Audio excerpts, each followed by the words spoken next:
তোর জন্য আসার নামাজ যেমন ফরজ, ওই আম্মার খেদমত করা তোর জন্য ফরজ, আব্বার খেদমত করা তোর জন্য ফরজ। আজ আমার আব্বা নাই, আমি বুঝি আব্বার সম্মান আর কদর কাকে বলা হয়। 2005 সালে আব্বা দুনিয়ার থেকে বিদায় নিয়ে চলে গেলেন।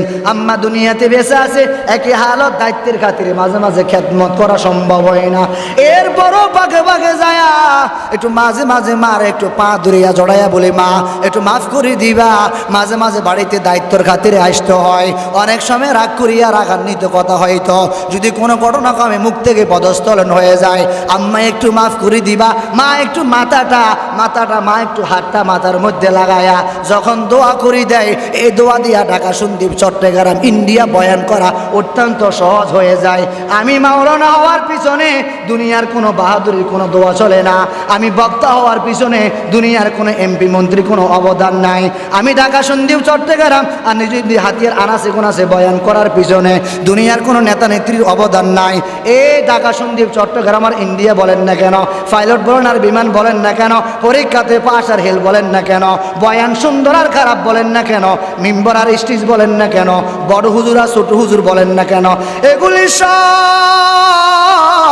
ওই মার একমাত্র 2 হাত উঠাইয়া চোখের পানি ফেলায়া ফেলে ফেলে যখন দোয়া করেছেন, ওই দোয়া দিয়া দিয়া দিয়া আপনাদেরকে হিকমত আর কলকৌশলে বয়ান করার চেষ্টা করি। আম্মা এত সুন্দর এক শব্দ, মা যখন বলা হয় কলজাটা ঠান্ডা হয়ে যায়। মাঝে মাঝে দেখা যায় আমি যখন বিশেষ করে অসুস্থ হয়ে যায়, অনেক ডাক্তার সাথে খুব গভীর সম্পর্ক আছে, ওসকালি বড় বড় ডাক্তার সাথে সম্পর্ক আছে, তো মাঝে মাঝে অনেক সময় ওসকালি যাওয়া হয় না।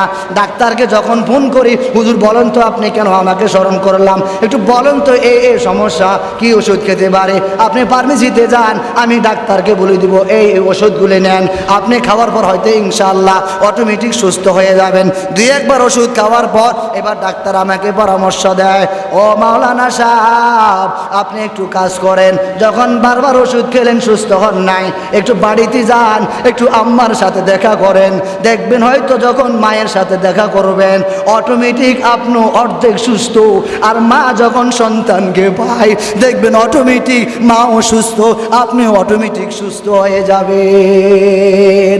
মায়ের চেহারার দিকে তাকাইলে কবুল হজের সওয়াব, বাবার চেহারার দিকে তাকাইলে হজের সওয়াব আল্লাহ দান করবেন।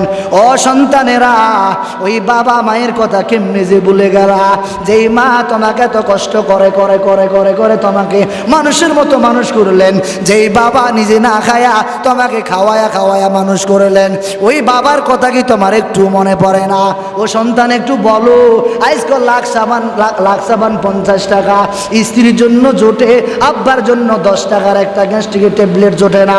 ও সন্তানের দল একটু বলো, এই তোমার যখন ঈদের মৌসুমে, যখন ঈদুল আজহা অথবা ঈদুল ফিতরে, তোমার স্ত্রী আলমার ভিতরে কতগুলি কাপড়, কতগুলি ব্লাউজ, কতগুলি পেটিকোট পাওয়া যায়, কত ভালো ভালো দামি দামি শাড়ি পাওয়া যায়। এরপর স্ত্রী স্বামীর কাছে আবদার করে, ওগো আমার পানের স্বামী, এই ঈদের দিন আমি একটু নতুন কাপড় আপনার থেকে চাই, তবে হ্যাঁ 200-300 টাকা দিতে আনলে চলবে না, একটু দামি একটা শাড়ি আমার জন্য আনবেন।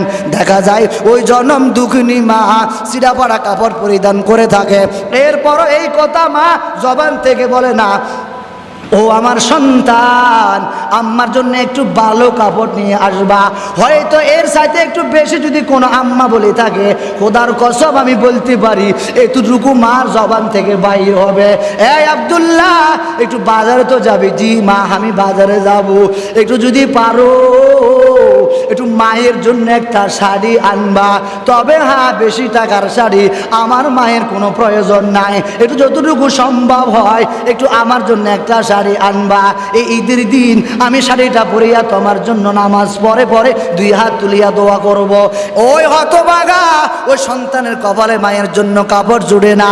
এই সন্তান তুমি মাথায় রাখবা, কামা তাদিনু তুদানু, টিট ফর টেট, যেমন কর্ম তেমন ফল। তুমি যখন একদিন এই বাবার মতো একজন বৃদ্ধ হয়ে যাইবা, যখন তোমার সন্তান যখন অটোমেটিক বড় হবে, ওই দেখবা তোমার এই সন্তান দেখবা তোমার ওই যে তোমার দেখবা পুত্রবধূর জন্য জিনিস আনবে, তোমার জন্য আনবে না। কেন? ওই যে তুমি যেমন তোমার মায়ের জন্য আনলে না, ঠিক তেমন তোমার সন্তানও তোমার জন্য আনবে না। হঠাৎ করে এক নাতি তার দাদাকে বস্তা বড়লো। কাকে? এক সন্তান তার বাবাকে একটা বস্তা ভরে একটা কুফুরের ভিতরে পালায়। কূপ মানে ওই যে এখানে একটা ছোট্ট একটা গর্ত আছে একটু বড় বড়, এগুলাকে বিভিন্ন ভাষায় এটা পরিভাষায় বলা হয় কূপ। এই বস্তা ভরিয়া কুফুরের ভিতরে পালায় কে? আপন সন্তান বাবাকে। এই কথা বলার পরে সন্তান বলে এই পুকুরে ফালাইবা না, এই কুফুরের ভিতরে ফালাইবা না। কেন এই পুকুরে ফালাইবা না? এই জন্য কারণ আমার বাবা আমার দাদাকে এই কুফুরের ভিতরে পালাইছে, অতএব আমি দাদা নাতি হইয়া বাবা যেমন তার বাবাকে পালাইলো কুফুরের ভিতরে, আমি তার বাবা সন্তান হইয়া অটোমেটিক আমিও আমার বাবাকে কুফুরের ভিতরে পালাইব। তবে এখানে পালাইবো না। কেন? এই জন্য পালাইবো না কারণ আমার বাবা আমার দাদাকে এই কুফুরের ভিতরে পালাইলো, আমি তাকে অন্য কুফুরের ভিতরে পালাইব। ও হতভাগা সন্তানেরা, একটু মার দিকে তাকাইও, যদি সুযোগ পাও মাঝে মাঝে একটু কপালে চুমা দিবা। আমি হতভাগা যখন সুযোগ পাই মাঝে মাঝে যখন বাড়ি থেকে রওনা হয়, যখন আমি এই মাদ্রাসায় পড়াশোনা করি, যখন বাড়ি থেকে মাঝে মাঝে বৃহস্পতিবারে যেতাম, 2 মাস পরে 3 মাস পরে মাঝে মাঝে মা রাগান্বিত করতো, ও সন্তান মায়ের কথা কি মনে পড়ে না? তো মাঝে মাঝে চোখের পানি ফেলে ফেলে বলতাম আম্মা জান একটু মনে তো পড়ে, একটু বলেন তো, দায়িত্ব তো আমি পালন করতে হয়। ছোটবেলা থেকে জুমাতে বয়ান করতাম, বিভিন্ন জায়গায় মাঝে মাঝে চলে যেতাম, আমি সময় পাই না আম্মা জান, একটু মাঝে মাঝে আসতাম। তো আম্মা জান আমাকে বলে সন্তান এতদিন পর আসলা, তুমি কি চলে যাবে? জি আম্মা জান, আমি সকালবেলা গিয়ে আমার 10টা ক্লাস আমি অটোমেটিক চলে যেতে হবে। যখন আম্মা থেকে বিদায় নিয়ে রওনা হতাম, যখন পিছন দিকে তাকাইতাম, ওই জনম দুগুনি মা যতবার দেখতাম ততবার রাস্তায় দাঁড়াইয়া থাকে এক পাশ হয়ে, যতবার তাকাই ততবার পিছন দিকে আর কাউকে দেখি না, ওই জনম দুগুনি মা পিছন দিকে তাকাইয়া থাকে। সন্তান যখন বাংলাদেশ থেকে বিদায় যায়, সন্তান বিদায় যাওয়ার পর সবার শেষে যখন মার সাথে দেখা করে, তো মা বলে সন্তান এখান থেকে যে চলে যাইবা ঠিক মতন খানা খাইবা, ঠিক মতন ঘুমাইবা, যখন জায়গায় যাইবা গন্তব্যস্থানে পৌঁছবা, পৌঁছার পরে মার সাথে একটু কথা বলিও। মার কেমন কেমন কেমন যেন একটা ভাব হবে, কারণ আমার কলিজা আমার সামনে থেকে বিদায় নিয়ে চলে গেল। আবার যখন সন্তান বাইরে থেকে যখন আবার বিদেশ ফিরে, বিদেশ থেকে যখন আবার দেশে ফিরে, তো এক একজন এক এক বিষয় বলে। যখন কোনো ব্যক্তি যখন নাকি সন্তান বলে আব্বা যান আমার জন্য বেশি কিছু আনার দরকার নাই, এটা ভালো দেখি অ্যান্ড্রয়েড সেট নিয়ে আসবা। স্ত্রীকে বলা হলো ও আমার পানের স্ত্রী বলো তোমার জন্য কি আনবো? স্ত্রী বলে আমার জন্য ভালো একটা গয়না নিয়ে আসবা। সর্বশেষ যখন জনম দুগুনিকে মাকে বলা হয় আম্মা জান বলো ও সন্তান আমি মায়ের জন্য কিছুর প্রয়োজন নাই, আমার প্রয়োজন হলো ওই আমার কলিজা টুকরা আমার সামনে হাজির হলে আমার সব কিছু হয়ে যাবে। এরে হতভাগা সন্তানের দল, একটু মায়ের দিকে মাঝে মাঝে তাকাইবা। মা অসুস্থ ডাক্তারের কথা বলে না, মা অসুস্থ ওষুধের কথা বলে না, মা পান খায় তুমি জানো বাজারে গেলা পান নিয়ে আসবা, এইটা তো দোয়া বলা হয়। একটু দোয়া করেন, হাত তুলি দোয়া করলো রব্বির হামহুমা কামা রব্বায়ানি সগীরা। এই হাত তুলি দোয়াও দোয়া, এটার নাম আসল দোয়া নয়। আসল দোয়া হলো ওই মন থেকে যে দোয়া করা হয়। দোয়া তো কারো থেকে নেওয়া যায় না, কারো থেকে চাওয়াও যায় না। দোয়াটা হলো মনের সাথে সম্পর্ক, ওখান থেকে দোয়াটা মূলত করিতে হয়, মন থেকে দোয়াটা করিতে হয়। তো মনের সাথে দোয়ার সাথে আন্ডারস্ট্যান্ডিং আছে, সম্পর্ক আছে, দোয়াটা মূলত মন থেকে করিতে হয়। যখন নাকি আম্মা পান খায়, আমি জানি মায়ের জন্য 5 টাকার পান আনলাম, দেখবেন যারা পান খায় আর যারা বি খায় ওরা ভাত না খায় থাকতে পারে, বি না খায়া আর পান না খায়া ওরা থাকতে পারে না। একটু চিল্লায় বলেন ঠিক না বেঠিক? এরা ভাত খাবে না, অসুবিধা নাই, পান খাবে। এরা ভাত খাবে না, সমস্যা নাই, বিড়ি খাবে। যার যে অভ্যাস, অসুবিধা নাই। মানুষ তো অভ্যাসের দাস। সাইয়েন আবার বয়ান শুনিয়ে এই কথা বলিয়েন না। ইমাম সাহেব বলে দিল, বড় হুজুর বলে দিল বয়ানের ভিতরে, হ্যাঁ মনে হয় বিড়ি খাওয়া যেতে পারে। না না না, অভ্যাসের দাস মানুষ। আপনি বিড়ি খাওয়ার দরকার নাই, বিড়ি খেলে গুনাহ হয়। বিড়ির ভিতরে জাহান্নামের 3টা লক্ষণ পাওয়া যায়। যারা আপনারা বিড়ি সিগারেট খান, একটু ভালো করে খেয়াল করে শোনার চেষ্টা করেন। খাবেন কি খাবেন না, মানবেন কি মানবেন না, ওইটা আমার দেখার দরকার নাই। ফামান শাআ ফালইউমিন ওয়া মান শাআ ফালইয়াকফুর। ও দুনিয়ার ইমানদারেরা, ও দুনিয়ার মহিলারা, শুনো, তুমি কি মানবা কি মানবা না? ঘরে থাকবা না বাহিরে যাইবা? পর্দা করবা কি করবা না? নামাজ পড়বা কি পড়বা না? মসজিদে আসবা কি আসবা না? দান করবা কি করবা না? নামাজ পড়বা কি পড়বা না? আব্বা মার খেদমত করবা কি করবা না? ভালো কাজ করবা কি করবা না? পর্দা করবা কি করবা না? হাত পায়ে মোজা লাগাবা কি লাগাবে না? আব্বা মার সাথে সদ আচরণ করবা কি করবা না? শেখায় গীবত করবা কি করবা না? অন্যের দোষ ধরবা কি ধরবা না? অন্যের কথা অন্যকে বলবা কি বলবা না? আরে যারা গিয়ে গিয়ে সময় নষ্ট করবা কি করবা না? তোমার স্বাধীনতা, এইখানে আমার কিছু নাই, আমার বলারও কিছু নাই, করারও কিছু নাই। তবে হ্যাঁ, কেন বলা হলো?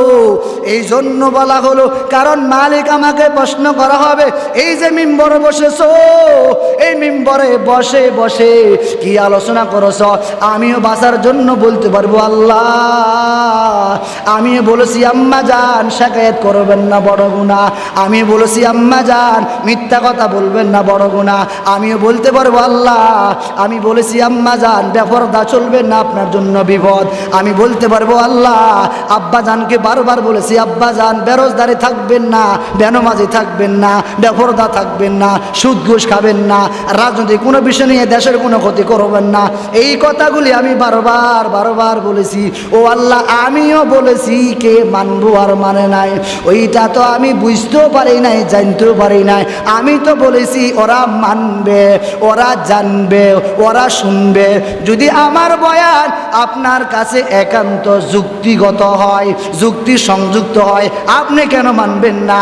আর যদি আমার বয়ানটা আপনার কাছে অযুক্তি হয়, আপনি কেন মানবেন? তবে হ্যাঁ, আপনার কাছে আমার আকুল আবেদন, আপনার কাছে আমার দরখাস্ত, আপনার বিবেকের কাছে আমার প্রশ্ন হলো, যদি আমার বয়ানটা আপনার বিবেকে ধরে, যুক্তিতে ধরে, আপনার মন মতো হয়, আপনি কেন মানবেন না?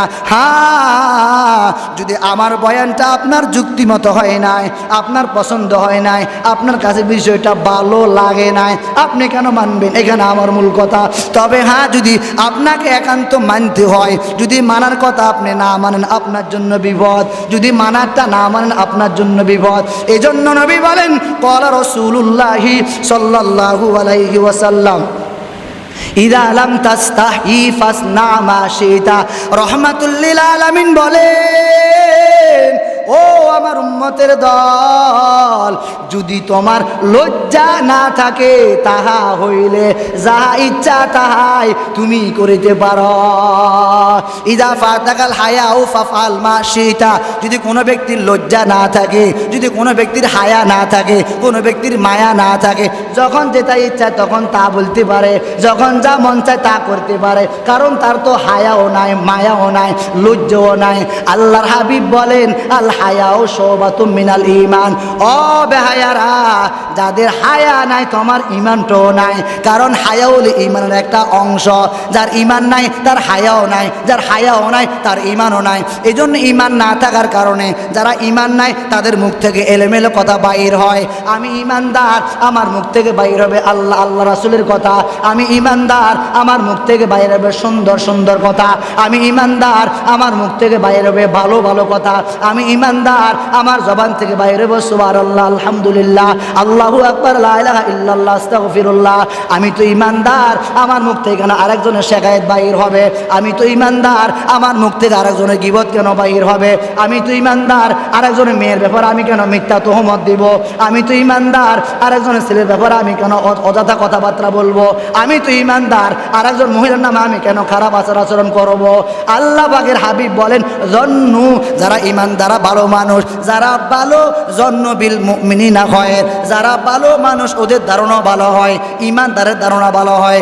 আমি কেন আরেকজনের ব্যাপারে খারাপ ধারণা করব? এই লোকটা মনে চুরি করতে পারে, এই লোকটা মনে বেনমাজি, এই মহিলাটা মনে খারাপ, এই মেয়েটা মনে খারাপ, এই দোকানদার মনে খারাপ, এই মাঝিটা মনে খারাপ, এই নেতাটা মনে খারাপ, এমপিটা মনে খারাপ, মন্ত্রীটা মনে খারাপ, এলাকার দায়িত্বশীল মানুষগুলো খুব খারাপ, এই লোকটা ভালো নয়, এই কাজ করতেও জানে না, এই চুরি করে, মাথার মধ্যে সুন্দর করে কাটে না, এলোমেলো কথাবার্তা বলে, বেনমাজি হয়ে থাকে, এলোমেলো কথাবার্তা বলে, এমনিতে শুধু আশ্রা বক বক করে। এগুলি ভালো কোনো দিক নয়, এগুলি আমার আপনার জন্য খারাপ একটা দিক। এজন্য ইমানদারের মুখে থাকবে সব সময় সুবহানাল্লাহ, আলহামদুলিল্লাহ, আল্লাহু আকবার, লা ইলাহা ইল্লাল্লাহ। আব্বা আম্মার খেদমত ভালো একটা দিক নিদর্শনা, ভালো একটা পথ দেখায় দিবা। আদাল্লু আলাল খৈরি কাফাইলিহি। ও ইমানদাররা শুনো, একটু ভালো পথ দেখায়া দিবা, ভালো কাজ করার সওয়াব পাইয়া যাইবা। তুমি যদি উল্টা পাল্টা দেখায়া দাও, সওয়াবটা তুমি কেমনে ভাবে বলো? আলমারউ ইয়াকিসু আলা নাফসিহি, যে যেমন তার ধারণাটাও তেমন হয়। এই কথা বলতে গিয়ে মাঝে মাঝে একটু বলতে হয়, আমার সম্মানিত মুসল্লিনে কেরাম, যারা আমার সামনে আছে একটু গভীর মনোযোগ দিয়ে শ্রবণ করেন। রাতের গভীরে আল্লাহর এক বান্দা হঠাৎ করে তাহাজ্জুদ নামাজ পড়ার জন্য পুকুর গাড়ে গেল, অজু করার জন্য। অজু করার জন্য যেমন গেল, অজু করতে আসে আল্লাহর বান্দা মেসওয়াক করে অজু শুরু করলো। হঠাৎ করে চোখের দৃষ্টিগোর পড়লো, ওই পুকুরের পাড়ে কে জানে আস্তে আস্তে হাঁটতে আসে। তো অজু করানোওয়ালা ব্যক্তি চিন্তা করে, আহারে, আমি তো মনে করছি আমি শুধু তাহাজ্জুদ পড়ি, আমি শুধু পর্দা করি, আমি শুধু নামাজ পড়ি, আমি শুধু তেলাওয়াত করি, আমি শুধু দান করি।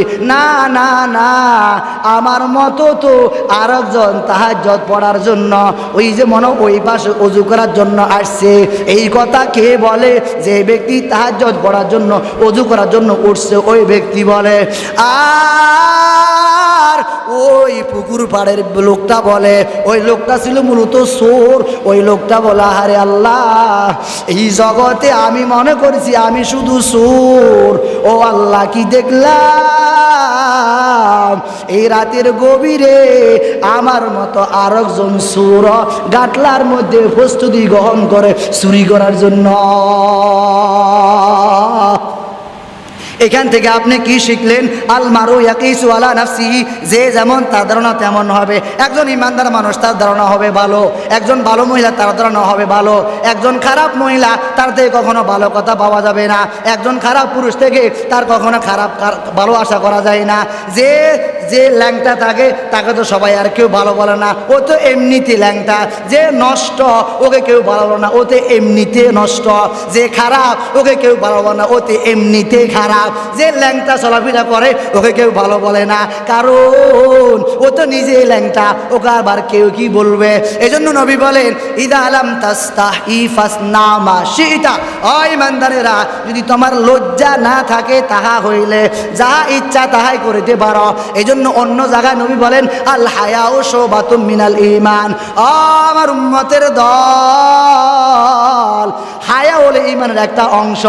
অতএব কোনো কথাবার্তা বলবা, শুনবা, করবা, মিথ্যা কথা বলবা, মিথ্যা সাক্ষী দিবা, এই কান কিয়ামতের ময়দানে সাক্ষী দিব, এই দুই হাত কিয়ামতের ময়দানে আল্লাহর দরবারে সাক্ষী দিব, এই দুই চোখ আল্লাহর দরবারে সাক্ষী দিব, তোমার অঙ্গ প্রত্যঙ্গগুলি কথা বলবো, এই দুটি পা দিয়া দিয়া কোথায় গিয়া কি কথা শুনছ, আবার কার কাছে গিয়া বলেছ, এ পা কিয়ামতের ময়দানে সাক্ষী দিব। একটু কবর চিন্তা করো, ওই কবর অন্ধকার ঘর, ওই কবরে সাথী নাই, বাতি নাই, বন্ধু নাই, মা নাই, ওই কবরে একা একা থাকা লাগবে, একা একা যেতে হবে। যে মহিলার ভিতরে, যে পুরুষের ভিতরে, যে ছেলের ভিতরে, যে মেয়ের ভিতরে ওই একাকিত্বর চিন্তা থাকবে, ওই মহিলা কেন খারাপ আচরণ করবে, ওই মহিলা কেন বেনমাজিওয়ালা থাকবে, ওই পুরুষ কেন বেনমাজিওয়ালা থাকবে। যার ভিতরে কবরের কোনো চিন্তা নাই, যার ভিতরে কবরের কোনো ভয় নাই, জান্নাতের আশা নাই, জাহান্নামের ভয় নাই, ওর ভিতরে তো বয়ান শুনিও না শোনার মতো হয়ে গেল। এরে আব্বাজান, আবু লাহাব, আবু জাহেল, উতবা, সাইবা, কারুন, ফেরাউন, নমরুদ, এদের কথা মানুষ বারবার বারবার বলে কেন? এজন্য ফেরাউনের কথা বলে, নমরুদের কথা বলে, আবু লাহেবের কথা বলে, আবু জাহেলের কথা বলে, কারুনের কথা বলে, উতবার কথা বলে, সাইবার কথা বলে, আবার সাথে সাথে আম্মাজান আয়েশা, আম্মাজান উম্মে হাবিবা, আম্মাজান সালমা, আবু বকর, ওসমান, আলী, ওমর এদের কথাও বলে। ও আব্বাজান, ও আম্মাজান, আমাকে আমি একটু পরিবর্তন করতে হবে। আমরা তো প্রায় আপনাদেরকে বয়ান করি, এই বয়ানগুলো আপনারা শুনেন। তবে হ্যাঁ, গাছের মধু সবাই খায় না, কারণ ওইখানে অনেকে খেতে গেলে সমস্যা হয়। তবে দুনিয়ার মধু সবাই কম বেশ গ্রহণ করার চেষ্টা করে। পৃথিবীতে দুই জিনিস দিতে টাকা লাগে না। কয় জিনিস? কথা বলেন, কয় জিনিস? কি লাগে না? কি লাগে না বলেন? কি লাগে না? কয় জিনিস দিতে কি লাগে না? টাকা। এক নম্বরে পরামর্শ দিতে কোনো টাকা লাগে না। টাকা লাগে? বলেন, টাকা লাগে? আরে কথা বলেন না কেন? টাকা লাগে? আপনি কাউকে পরামর্শ দিতে টাকা লাগে? জোরে বলেন, আওয়াজ দেন জোরে। টাকা লাগে? টাকা লাগে না। পরামর্শ দেন, এ দোকানদার সব আমি কি করতে পারি, আমার দোকান তো সমস্যা, তো একটু ভাড়া মনে বাড়াইলে ভালো হয়। আচ্ছা অসুবিধা নেই, ঠিক আছে, আপনি একটু মেরামত করে দেন, আমি দেখি চিন্তা করি ইনশাল্লাহ। টাকা লাগছে? আরে কথা বলেন না কেন? আমি টাকা লাগছে? আচ্ছা মনে হয় বেনামাজি ভাই, আপনি মনে নামাজ পড়েন নাই? জি ওদের পড়ি নাই। একটু পড়েন ইনশাল্লাহ। আচ্ছা ওদের পড়বে ইনশাল্লাহ। টাকা লাগছে? কথা বলেন, টাকা লাগছে? আচ্ছা মনে হয় দাঁড়িয়ে রাখে না ভাই, আপনার দাঁড়িয়ে নাই মুখে, দেখলে অনেক সুন্দর লাগতো, রাখেন ইনশাল্লাহ। আচ্ছা তো রাখবে ইনশাল্লাহ। দাঁড়িয়ে হয়ে গেছে তো? টাকা লাগছে? আর আব্বা কথা বলেন না কেন? টাকা লাগছে? টাকা লাগে না। মিস কল দিতে টাকা লাগে না। হাই, মিস কল দিতে টাকা লাগে না, আর পরামর্শ দিতে টাকা লাগে না। এই দুই জায়গার টাকা লাগে না, তো পরামর্শ বেশি বেশি কার্যকরী। এজন্য ভালো কোনো কাজে পরামর্শ দিবেন, ভালো একটা কাজ করবে। আল্লাহ যা আমি বললাম শুনলাম, এই কথাগুলি আগে আমাকে আমল করার তৌফিক দান করে। সিল্লা বলেন আমিন। আজকে দেখলাম এক জায়গাতে মনে আগুন লাগছে, আল্লাহ হেফাজত করে। সিল্লা বলেন আমিন। আল্লাহ দেশের ভিতরে শান্তি বর্ষিত করেন। আরো জোরে বলেন আমিন। আল্লাহ দেশের ভিতরে যত সমস্যা আছে আল্লাহ পাক আপনি সব সমস্যাগুলো আপনি দূর করে দেন। সিল্লা বলেন আমিন। আল্লাহ আশা নিয়ে বয়ান করলাম, আল্লাহ আমাদেরকে আপনার আশা থেকে আমাদেরকে নৈরাশ না হয়, আশা রেখে রেখে নামাজ কালাম, ভালো কাজ, ভালো দিক, ভালো পরামর্শ দেওয়ার নেওয়ার, ভালো কথা বলার শোনার তৌফিক দান করে। সিল্লা বলেন আমিন। যারা পরে আসেন তারা কেবল জমা আদায় করে নিন। আলহামদুলিল্লাহিল্লাযী জাআলা আশ-শামসা ওয়াল কমারা বিহিসবান ওয়ান নাজমা ওয়াশ-শাজারা ইয়াসজুদান ওয়া ফাদ্দালা জামানান আলা জামান কামা ফাদ্দালা মাকানান আলা মাকান وإنسانا على إنسان ونشهد أن لا إله إلا الله وحده لا شريك له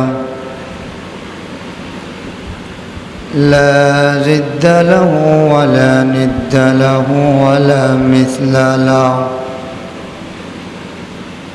ونشهد أن سيدنا وسندنا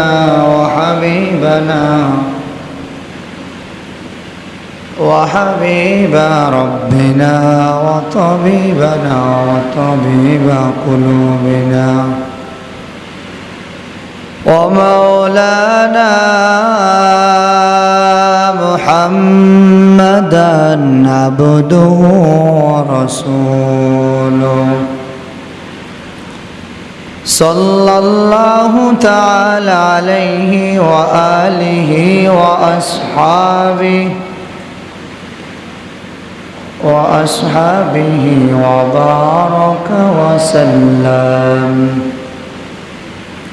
وبارك وسلم تسليما كثيرا كثيرا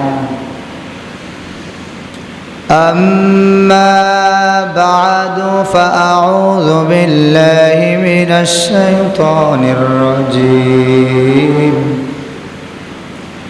بسم الله الرحمن الرحيم لا تقنطوا من رحمة الله إن الله يغفر الذنوب جميعا إنه هو الغفور الرحيم. وقال رسول الله صلى الله عليه وسلم إذا لم تستحي فاصنع ما شئت أو كما قال عليه الصلاة والسلام. اللهم صل على محمد وعلى آل محمد كما صليت على إبراهيم وعلى آل إبراهيم إنك حميد مجيد. اللهم بارك على محمد وعلى آل محمد كما باركت على إبراهيم وعلى آل إبراهيم إنك حميد مجيد. तेरे बंदा मेरे सावा बहुत है, मेरे मौला तेरे सावा नहीं है. तेरे बंदा मेरे सावा बहुत है, मेरे मौला तेरे सावा नहीं है. अगर खुद में गलत हो तू बता दे, रहम करके मेरे आयबों को छुपा दे. रहम करके मेरे आयबों को छुपा दे.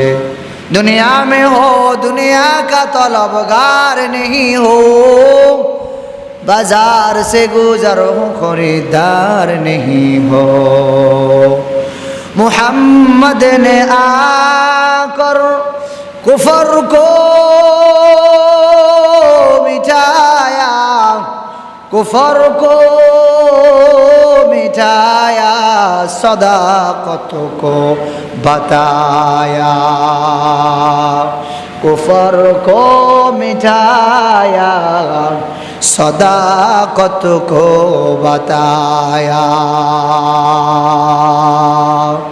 আলহামদুলিল্লাহ, আল্লাহ তাআলা দরবারে লাখ কোটি শুকরিয়া, যিনি অত্যন্ত দয়াময় করে আল্লাহ তাআলা করে নিয়ে আসছেন দিনে কিছু কথাবার্তা আমাদেরকে আলোকপাত করার জন্য. আল্লাহ তাআলা দরবারে অন্তরস্থল থেকে শুকরিয়া জ্ঞাপন করছি। আলহামদুলিল্লাহ। আজ আমরা কথা শুনব আশা সম্পর্কে। আশা, আশা মানে আশা ব্যাংক না। আশা একটা ব্যাংক আছে আমাদের হাতিয়া, ওখান থেকে মানুষ মাঝে মাঝে লোন নেয়, ওই আশা না।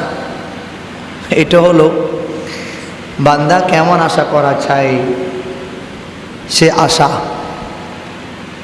ভালোবাসা না আশা। গত জুমায় আমরা দুজুমা আলোচনা করছি নবীর ভালোবাসা কেমন হওয়া চাই। আজকেও আমাদের প্রাসঙ্গিক থাকবো নবীর মহাব্বত আমাদের কেমন হওয়া চাই। ঈদ মিলাদুন নবী, সিরাতুন নবী। মিলাদুন নবী হলো, সিরাতুন নবী হলো। মিলাদুন নবী হলো মূলত আলোচনার বিষয়, সিরাতুন নবী হলো পালন করার বিষয়। আমরা কি করি? আমরা বাৎসরিক একবার ঈদে মিলাদুন নবী পালন করি। আমাদের নবী প্রতি সোমবারে আল্লাহ তাআলা নবীকে সোমবারে দুনিয়াতে প্রেরণ করেছেন। নবী সোমবারে দুনিয়াতে এসেছেন, সে শুকরিয়া স্বরূপ নবীজি সোমবারে রোজা রাখেন। আর উম্মত প্রতি বৎসরে একবার ঈদে মিলাদুন নবী পালন করে, জশ্নে জুলুস। আশা কেমন হওয়া চাই? আশা কত প্রকার ও কি হতে পারে? আশা মানে অনেকে দীর্ঘদিন অসুস্থ, আল্লাহ পাক তাকে সুস্থ করে না। সে একটা বড় আশা করছেন, আল্লাহ তাআলা আপনি যদি আমাকে সুস্থ করেন আমি 1 মাস রোজা রাখবো। অথবা আল্লাহ আপনি যদি আমাকে সুস্থ করেন আমি মসজিদে 100 টাকা দিব, 500 টাকা দিব, 1000 টাকা দিব। অথবা কোনো ওলামাই কেরামকে সম্মান শ্রদ্ধা করে খানার ব্যবস্থা করব, অথবা কোনো ফকির মিসকিনকে আমার ঘরের খানার ইন্তজাম আমি করব, আশা। একটা ছেলে অসুস্থ দীর্ঘদিন, কাউকে বলতে পারে না, সে আশা করছে আল্লাহ আপনি যদি আমাকে সুস্থ করেন আমি আজ থেকে 5 ওয়াক্ত নামাজ পড়ব। একটা মেয়ে অসুস্থ, তার বিশাল একটা সমস্যা, সে সমাধান করতে পারে না, কাউকে বলতেও পারে না। দুনিয়ার কাউকে কিছু না বলতে পারলেও একজনকে বলা যায়, তিনি হলেন আমার আল্লাহ। দুনিয়ার বাজারে মানুষ যখন মাছ ক্রয় করতে যায় তখন মাছ বাজারে যায়। মানুষ যখন তার বিশেষ কোনো প্রয়োজনে বাজারে যায় তখন বাজার করতে যায়। মানুষ যখন মাছের প্রয়োজন হয়, পানি ছাড়া মাছ কোথাও হয় না, নদীতে যায়, পুকুর থেকে মাছ সংগ্রহ করতে হয়। এক একটা জায়গা থেকে এক একটা জিনিস সংগ্রহ করতে হয়। কে মন্দিরে যায়, কেউ আবার মসজিদে যায়। তো আল্লাহ বলে মানুষ, মাছ বাজারে যেমন মাছ পাওয়া যায়, পুকুরের ভিতরে যেমন মাছ পাওয়া যায়, গাছের মধ্যে যেমন ফল পাওয়া যায়, ও তেমনি গাভীর থেকে যেমন দুধ পাওয়া যায়, গাছের মধ্যে যেমন ফল পাওয়া যায়। তো এটা পাওয়ার জন্য পাওয়ার জন্য এক এক জায়গায় যেতে হয়। আর আমি আল্লাহকে যেখানে ডাকবা সেইখানে আমি আল্লাহ অটোমেটিক হাজির। ইয়া ইলাহি তু মেরা মাবুদ হায়, ইয়া ইলাহি তু মেরা মাশুক হায়। এ আল্লাহর বান্দারা, ও আমার আল্লাহর, ও আল্লাহর গোলামেরা, ও আল্লাহর বান্দা বান্দিরা, আমি আল্লাহকে যেথায় ডাকবা সেথায় তুমি আমি আল্লাহকে পাইবা। যেখানে আমি আল্লাহকে ডাকবা সেইখানে আমি আল্লাহকে পাইবা। তুমি যদি গভীর অন্ধকারে ডাকি আল্লাহ তাআলাকে বলো, ও মালিক আমার মতো গুনাহগার কেউ নাই, আমি বড় গুনাহগার। আল্লাহ তাআলা ওই 3টা বছর তোমার ডাকে সাড়া দেওয়ার জন্য আল্লাহ রেডি। আল্লাহর কোনো বান্দা অসুস্থ, হাসপাতাল বেডিং শুয়ে আছে, ওইখানে শুয়ে থাকিয়া যদি আল্লাহ আল্লাহকে ডাকে, আল্লাহ বলে বান্দা উদউনি আস্তাজিব লাকুম, ও বান্দা তুই ডাকতে দেরি হবে, আমি আল্লাহ সাড়া দিতে দেরি হবে না। লা তাকনাতু মির রাহমাতিল্লাহ ইন্নাল্লাহা ইয়াগফিরুয যুনুবা জামিআ ইন্নাহু হুয়াল গফুরুর রহিম। আল্লাহ তাআলা বলেন, ও দুনিয়ার মানুষ, আমি আল্লাহর আশা থেকে কখনো নৈরাশ হইবা না। নামাজ একবার পড়লা, তোমার মন যদি সাক্ষী দেয় আমার নামাজ কবুল হয় নাই, এ বান্দা জোহর পড়ার পর যখন তোমার মন থেকে সাক্ষী দেয় আমার জোহরের নামাজ কবুল হয় না, যা বান্দা আবার জোহর শেষ করি আসর পদার্পণ কর। আবার আসর যদি সাক্ষী দেয় আমার আসরের নামাজ কবুল হয় নাই, এ বান্দা যা আবার আসর অতিক্রম করিয়া মাগরিবে পদার্পণ কর। মাগরিবে নামাজ পড়ার পর বান্দা যদি তোর মনে যদি সাক্ষী দেয় আমার মাগরিবের নামাজ কবুল হয় নাই, এ বান্দা মাগরিব শেষ করিয়া আবার এশার মধ্যে পদার্পণ কর। এ বান্দা এশার নামাজ পড়ার পর বান্দা তোমার দিলে যদি সাক্ষী দেয় আমার এশার নামাজও কবুল হয় নাই, এ বান্দা আবার ফজর তুই পদার্পণ কর। ফজর আবার কবুল না হইলে আবার শনিবার যখন শেষ করলি বান্দা আবার রবিবারে ফজর লাগা, আবার সোমবারে জোহর লাগা, আবার মঙ্গলবার আসর লাগা। আমি আল্লাহ তোর জন্য ধারাবাহিক, আমি আল্লাহকে পাওয়ার জন্য তোর কত সুন্দর সুন্দর কতগুলি নিয়ম আমি আল্লাহ তাআলা তোর জন্য দিয়ে দিলাম। এ বান্দা লা তাকুনাতু মির রাহমাতিল্লাহ, ও বান্দা, ও আমার বান্দিরা, আমি আল্লাহর আশা থেকে নৈরাশ হবা না। দুনিয়ার বাজারে যখন দেখো মানুষ যখন একবার শ্বাস করে, একবার শ্বাস করার পর যখন দেখে আমার দানটা হয় নাই, তো মানুষ একটু মাথায় রাখিও, একটু বোঝার বান্দা আবার চেষ্টা করো। বান্দা যখন দেখলো আমার এই সিজনও দানটা হলো না, এ বান্দা তোমার বিবেকের কাছে আমার প্রশ্ন, বান্দা যখন দেখলো দানটা হলো না, তো বান্দা আবার দ্বিতীয়বার কেন দান করলো? দ্বিতীয়বার দান করি এই কথা প্রমাণ করে হায় আল্লাহ হয়তো এইবার আমাকে দেয় নাই, হয়তো আল্লাহ দ্বিতীয়বার আমাকে দিতে পারে। এই আশা নিয়ে বান্দা আবার দ্বিতীয়বার কাজে পদার্পণ করে, দ্বিতীয়বার আবার কাজে বান্দা যোগদান করে। মানুষ যখন দেখা যায়, এই মাঝি ভাইরা যখন দেখা যায় এমন সময় হয় এরা একটা মাছও পায় নাই, তো যখন সোমবারে গেল, সোমবারে যাওয়ার পর বান্দা একটা মাছও পেল না, আবার বান্দা কেন মঙ্গলবারে গেল? আল্লাহ তাআলা বলে, ও মানুষ লা তাকনাতু মির রাহমাতিল্লাহ, ও দুনিয়ার বান্দা বান্দিরা শুনো, আমি আল্লাহর আশা থেকে নৈরাশ হবা না। একবার সেজদা দিলা, দেখো তোমার বড় সমস্যা সমাধান হয় না, আবার বান্দা সেজদা লাগা। একবার তাহাজ্জুদ পড়ার পর দেখলা তোমার মেয়েটার বিবাহ হয় না, বিভিন্ন জায়গা থেকে সমস্যা হয়, আবার তাহাজ্জুদ লাগা বান্দা। পাঁচ বেলা নামাজ পড়িয়া যখন সুযোগ হবে, আবার বান্দা মাঝে মাঝে ওভার ডিউটি করবে। আসর ফজর জোহর আসর মাগরিব এশা পড়ার পর আবার বান্দা মাঝে মাঝে ওভার ডিউটি করবে। আসর ফজর জোহর আসর মাগরিব এশা যখন পড়বা, আবার মাঝে মাঝে ওভার ডিউটি করবা। ওভার ডিউটি কাকে বলা হয়? ওভার ডিউটি হলো মাগরিবের নামাজের পরে যদি তোমার সুযোগ হয় আউয়াবিল লাগাইয়া দাও, এই তোমার জন্য ওভার ডিউটি। আবার এশারের নামাজ পড়ার পর বান্দা একটু ঘুমাইবি, ও বান্দা একটু ঘুমাইয়া আবার যদি তোর মনে চা ওই জান্নাতের আশা তোর ভিতরে লাগে, জাহান্নামের ভয় তোর ভিতরে কাজ করে, ও বান্দা আবার তোর জন্য আমি শেষ রাত ব্যবস্থা রেখেছি। বান্দা ও জাহান্নামের আগুন ভয় করো, ওই জাহান্নামের আগুনের ভয় মাথায় রাখিয়া একটু উঠিয়া যা বান্দা, আরামের ঘুমকে হারাম করি দে। আসসালাতু খায়রুম মিনান নাওম, এ বান্দা আবার একটু পরে তোর জন্য সুবিধা।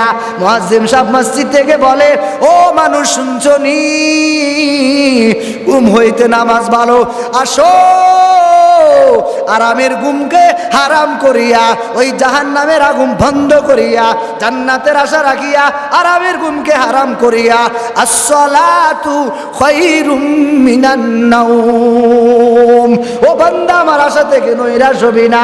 এ বান্দা আবার যখন তাহাজ্জুদ নামক ওভার ডিউটি লাগাইবা, আবার যখন 10টা বাজবে তোর জন্য আবার আমি নামাজ রাখলাম, শাস্তে নামাজ পড়তে পারস বান্দা, তোর জন্য সমস্যা নাই। এ বান্দা তোর জন্য আবার ডিউটি রাখলাম, আবার যখন কোনো সমস্যার মধ্যে পড়বা, আল্লাহর হাবিব রাহমাতুল লিল আলামিন যখন কোনো সমস্যার মধ্যে পড়তেন, আল্লাহ পাকের হাবিব রাহমাতুল লিল আলামিন সাথে সাথে আল্লাহর দরবারে 2 রাকাত নামাজ পড়িয়া আল্লাহর দরবারে কান্নাকাটি করতেন। ও আম্মা জান, ও আব্বা জান, আপনি বড় সমস্যার ভিতরে পড়া আছেন, আপনি বড় অসুবিধার ভিতরে পড়া আছেন, বড় একটা সমস্যার ভিতরে আপনার কোনো সমস্যা সমাধান হয় না, তো আপনি আল্লাহ তাআলার দরবারে 2 রাকাত সালাতুল হাজত নামাজ পড়িয়া আল্লাহ তাআলার দরবারে একটু কান্নাকাটি করেন। যখন আপনার সুযোগ হয়, দিনের বেলা একা একা আপনি ঘরে আছেন, একটু তসবিহটা হাতে লাগায়া দেন, একটু নামাজের মসলার মধ্যে একটু বসেন, 2 রাকাত নামাজটা একটু আদায় করেন, আল্লাহ তাআলাকে একটু ডেকে বলেন, ও মালিক, আমার মতো গুনাহগার কেউ নাই, আমি বড় জাহান্নামের আসামি, আল্লাহ তুমি আমাকে ক্ষমা করে দাও। আল্লাহ তাআলাকে 2 রাকাত নামাজ পড়িয়া কান্নাকাটি করবা, দেখবা আল্লাহ তাআলা বলে, ও দুনিয়ার মানুষ, আজকা দুনিয়া নিয়ে এত পাগল, এই দুনিয়াদাররা দুনিয়া করতে গিয়ে মজা পেয়েছে জন্য দুনিয়ার জন্য পাগল। আমার যে সকল বান্দা বান্দিরা ওই তাহাজ্জুদ নামাজ ভিতরে মজা পেয়েছে, ঘুমের ভিতরে মজা পায় নাই, আমার ওই সকল বান্দা বান্দিরা তাহাজ্জুদের ভিতরে পাগল। আমার যে সকল বান্দা বান্দিরা 3টা বাজে উঠি আরামে ঘুমকে হারাম করিয়া তাহাজ্জুদের জন্য পাগল, ওরা বলে না আর ঘুমানো যাবে না। আল্লাহ তাআলা আখিরাত নামক একটা জগৎ রেখেছেন, ওই জগতে আমাকে পদার্পণ করতে হবে, ওই জগতে আমাকে যেতে হবে রে আম্মা জান। আজকে তো হাঁটিয়া হাঁটিয়া মানুষের শেখায়াত আর গীবত করো, এই যে আমি একজনের নামে একটু শেখায়াত করি আর গীবত করি, অথবা আমি কারণ আমি মিথ্যা কথা বললাম, এই আম্মা জান একটু ভাবো আর চিন্তা করো, ওই কবরে তোমাকেও যেতে হবে, আমাকেও ওই কবরে যেতে হবে। ওই কবরে তোমার জন্য যে হালত আমার জন্য একই হালত, ব্যতিক্রম করা হবে না। দুনিয়াতে আমাকে কেউ বক্তা ডাকে, আবার কেউ বড় হুজুর ডাকে, কেউ ইমাম সাহেব ডাকে, কেউ আবার বড় বড় বিভিন্ন সার্টিফিকেট লাগাইয়া লাগাইয়া নাম ব্যবহার করে। এই আব্বা জান, ও আম্মা জান, আমি যখন মারা যাব আবার কেউ বড় হুজুরও ডাকবে না, ইমাম সাহেবও ডাকবে না, বক্তাও ডাকবে না, সবাই বলবো লোকটা লাশ হয়ে গেল, তাড়াতাড়ি লোকটাকে দাফন কাফন করে দাও। এরে আম্মা জান, যে আম্মার ভিতরে আখিরাত নামক জগতের চিন্তা আছে, যে বোনের ভিতরে ওই কবরের চিন্তা, যে আব্বার ভিতরে ওই কবরের চিন্তা, আমার মা কই, আমার বাবা কই, অন্ধকার কবর রেখে এসেছি, আমার বাবার কোনো খবর নাই, আমার মার কোনো খবর নাই, আমার আম্মা যেইভাবে দুনিয়ার থেকে বিদায় নিয়ে চলে গেল, আজ যখন মায়ের কথা মনে পড়ে, যে মা শীতের এই মৌসুমে রাতের 2টা বাজে সন্তান পায়খানা প্রস্রাব করিয়া কাপড় চোপড় নষ্ট করে দিল, বাবা ঘুমায়, ও সন্তানকে এত কষ্ট করে করে করে করে মা বড় করেছেন, মা নিজে না খাইয়া মেয়ের গায়ে নতুন জামা লাগাই দিল, আব্বা নিজে সিরা জামা লাগাইয়া সন্তানের গায়ে সুন্দর জামা লাগাই দিল।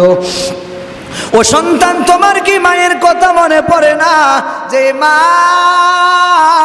10 মাস 10 দিন গর্ভে রাখিয়া 2 হইতে 2.5 বছর দুধ খাওয়াইয়া, আজ ওই মাকে বৃদ্ধা বলে বলে বলে, বুড়া বলে বলে আর বুড়ি বলে বলে ধিক্কার দাও, ধাক্কা দাও, সুন্দর রমণী স্ত্রী পায়া, সুন্দর পুত্রবধূ পায়া, ওই মার খবর রাখো না। 40 টাকা 50 টাকা লাখসা বান স্ত্রীর ভাগে জোটে, মায়ের জন্য 5 টাকার পান তোমার কপালে জোটে না। এরে হতভাগা, একটু তাকায়া দেখ, এই যে তুই তোর স্ত্রীর জন্য মায়ের গায়ের দিকে মাঝে মাঝে রাগান্বিত হয়ে বড় বড় কথা বলো, এই যে মাঝে মাঝে মার জন্য স্ত্রীর জন্য মাকে মাঝে মাঝে খারাপ ব্যবহার করো। অনেক সন্তান তো দেখা যায় মায়ের গায়ের মধ্যে হাতও লাগাইয়া দেয়। ওই সন্তানের দল, একটু হাত পায়ে, আমার 2টি হাত আমার পায়ের মধ্যে রাইখা বলি, এই যদি মা বাবা অকালান্ত কষ্ট মেহনত করিয়া তোমাকে যদি বড় না করে তিনি একটু বলো, এই দুনিয়ার সাত সুরুজ দেখার তোমার আমার কখনো খোদার কসম খোদার কসম খোদার কসম কোনোদিন সুযোগ হতো না। আজ ওই মার কোনো খবর নাই, বাবার কোনো খবর নাই। স্ত্রীর রুমে কত সুন্দর ফ্যান লাগানো, এসি টাইস মোজাইক লাগানো, মায়ের রুমের মধ্যে পানি পড়ে, ওই মার রুমের মধ্যে ফ্যানটাও ঠিক মতো নাই। এর সন্তানের দল, একটু মাথায় রাখিও, যে মায়ের পেট থেকে আমি হলাম, যে মায়ের দুধ আমি খেলাম, যে মায়ের দুধ খাইয়া মাকে আমি বিদ্যা করলাম। আজকে যখন আমি 16 বছর একটা যুবতী মেয়েকে দেখি, যে যুবতী মেয়েতে দেখি অনেক মানুষ তার জন্য পাগল, ওই মেয়েটাকে দেখলে অনেকে আকর্ষণ করে, মেয়েটাকে অনেকে শ্রদ্ধা করে, সম্মান করে, মেয়েটাকে ভালোবাসে। আমার মা, তোমার মা এরকম একটা 16 বছরের যুবতী ছিলেন, যখন আমার আব্বা নিয়ে এসেছেন, যখন সন্তান ভূমিষ্ঠ হলো, ও সন্তানের দল, একটু বাবু আর চিন্তা করো, কেন ভুলি গেলা? আল্লাহ বলে, ওয়াকাদ রব্বুকা আল্লা তা'বুদু ইল্লা ইয়াহু ওয়া বিল ওয়ালিদাইনি ইহসানা ইম্মা ইয়াবলুগান্না ইনদাকাল কিবারা আহাদুহুমা আও কিলাহুমা ফালা তাকুল লাহুমা উফফিন ওয়া লা তানহারহুমা ওয়া কুল লাহুমা কওলান কারীমা ওয়াখফিদ লাহুমা জানাহা যিল্লি ওয়া কুর রব্বিরহামহুমা কামা রব্বায়ানি সগীরা। আল্লাহ তাআলা ডাক দিয়া বলে, ও দুনিয়ার মানুষ শুনো, আমি আল্লাহর ইবাদত করার পর আব্বা মার ইবাদত করবা। আমি আল্লাহকে সেজদা দেওয়া যেমন ফরজ, আমি আল্লাহর ইবাদত করা যেমন ফরজ, নামাজ পড়া যেমন তোমার জন্য ফরজ, এশারের নামাজ যেমন ফরজ, মাগরিবের নামাজ যেমন ফরজ, জোহর নামাজ যেমন ফরজ। ও সন্তানের দল,